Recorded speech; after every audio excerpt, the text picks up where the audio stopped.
Hey guys, Mobile Geezer, and I'm back with a quick video about ChatGPT Search. It's been out for 5 days or so now, and I hadn't had a chance to put a video up about it yet, but I just wanted to let you guys know it was out there in case you haven't heard. And I've got an article from Tech Radar talking all about it, so let's get to it. Let's do this!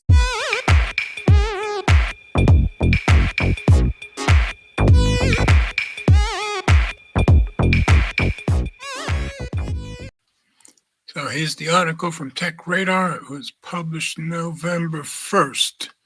I tried ChatGPT Search and now I might never Google again. By Lance Ulanoff, who writes a lot of their articles. What modern search should be. So he kind of likes it. Let's drop into review and let you guys know what it's all about. 21 years ago, I wrote, I search, therefore I Google.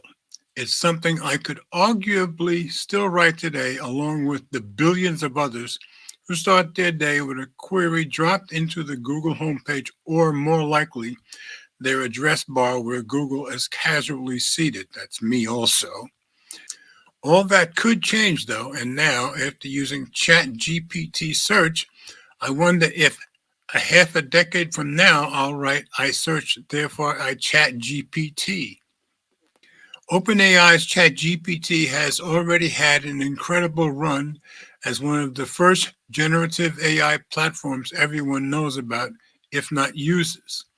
The ambition to add search to the platform was well known, and in some ways seen as a smart way to bridge the gap between what often appeared to be canny answers and too frequent hallucinations and misinformation. With the indexed and current web as a foundation, ChatGPT is instantly smarter.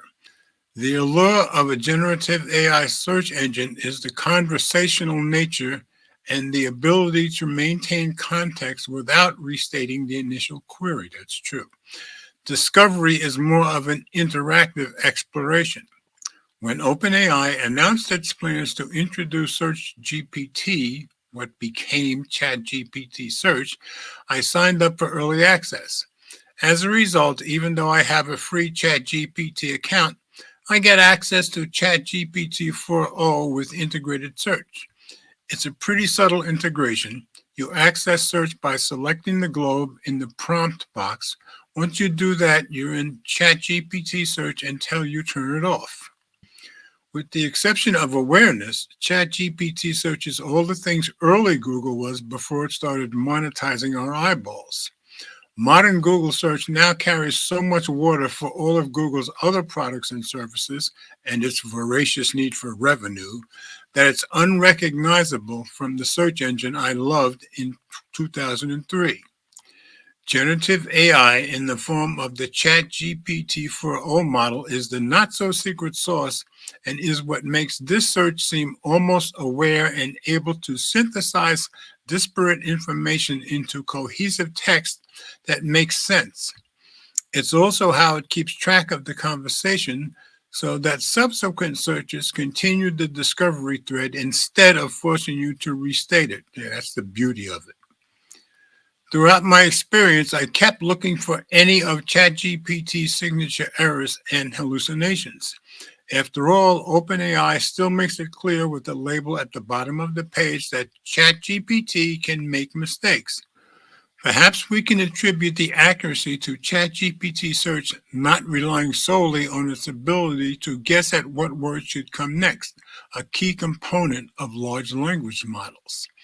It appears to craft a generative response based on the facts it finds on reputable websites, a different kind of AI view. While Google is top-loading AI overviews that push down traditional results, ChatGPT is nothing but the overviews. Yet it somehow seems cleaner, more concise, and less like an uninvited search results guest. I asked about the best products in categories like turntables and DSLRs. In each case, I got clear summaries with bullet lists. Under each of them was a citation. I often found information culled from TechRadar. As with other searches, I could ask a follow-up without restating the initial question. In the case of DSLRs, I asked which is the best for wildlife photography. I got a brief summary of what makes a good wildlife camera and then details on which ones are best. Again, all from reputable sources. Now here's where the follow-up stuff really stands out. I asked how much 45 pennies weigh and got a nice detailed answer that noted that the weight has changed over the years. Usually the sources are in line, but in this case, I had to click the sources button to see that it pulled the information from the US Mint and Wikipedia, among others. That button, by the way, usually shows a group of tiny brand icons to credit sources. When I followed up with, are any more valuable than others, ChatGPT Search knew I was still talking about the pennies. For what it's worth, 1,943 copper pennies are particularly valuable. Then I asked Google the same question. AI overviews weren't available, and the first result was a link to Quora with a summary of what appeared to be guesses. I'm surprised the US Mint results didn't appear above the virtual fold. When I asked ChatGPT for directions from Bryant Park to Dumbo, Brooklyn, it used a source I'd never heard of, Rome to Rio, but it was accurate. Of course, having worked in Manhattan for years, I was very familiar with Bryant Park, but I had never heard Dumbo, Brooklyn. Well, it turns out that stands for down under the Manhattan Bridge overpass. So I know that neighborhood a little bit. I just never heard the Dumbo reference before. When I asked a follow-up, can I see a map, it maintained context and showed me an MTA subway map. Later, I conducted the same search, but this time followed with, is there good food? Again, ChatGPT Search knew I was still talking about Dumbo and returned almost a dozen options that I could pursue through a side-scrolling carousel. Vinegar Hill House with its cast iron chicken looks yummy. In one funny turn, though, directions for each eatery linked to, wait for it, Google Maps. When I conducted the same Bryant Park to Brooklyn search on Google, it did a better job of integrating a big Google map and also used Rome to Rio. Below that was one of Google's many search enhancements, the People Also Asked section. It's not something I asked for, though some might argue details about, for instance, which subway is closest to Bryant Park could come in handy. There really isn't a good way in Google to apply a follow-up question like, is there good food? First, I had to delete the text already in my Google search box, and the results returned restaurants for my area and not Dumbo, Brooklyn. Unlike Google, ChatGPT Search doesn't generate an entirely new page for my queries and instead maintains the thread. I can scroll back up to see where I've been, what I've been asking, and the answers ChatGPT Search returned. I'm not arguing that SearchGPT is the better search engine. It's way too early for that, and I doubt OpenAI's knowledge graph is anywhere near as rich as Google's. Plus, Google integrates its myriad tools in search in ways not yet possible with ChatGPT. Even so, right now, ChatGPT Search just feels better. But being better doesn't mean ChatGPT Search wins. Google is a verb and ChatGPT is far from that. Sure, everyone is talking about it, but consumers do not use it anywhere near the level they do Google, which is essentially a home page for many. It is for me. I'm sure that when I'm done experimenting with ChatGPT Search, I'll lapse right back into using Google like a reflex.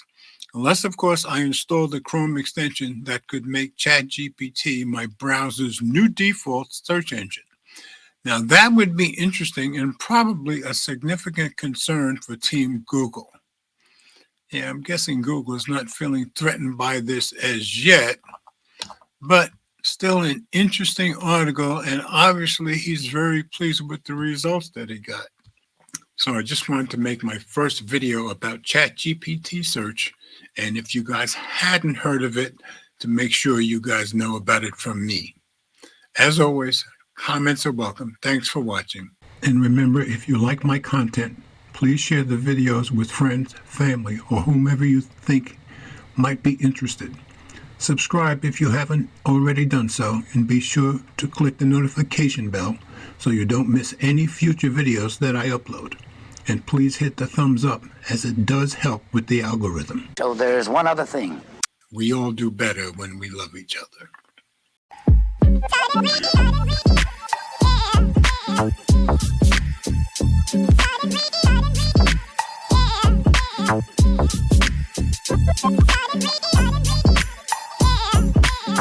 Yeah.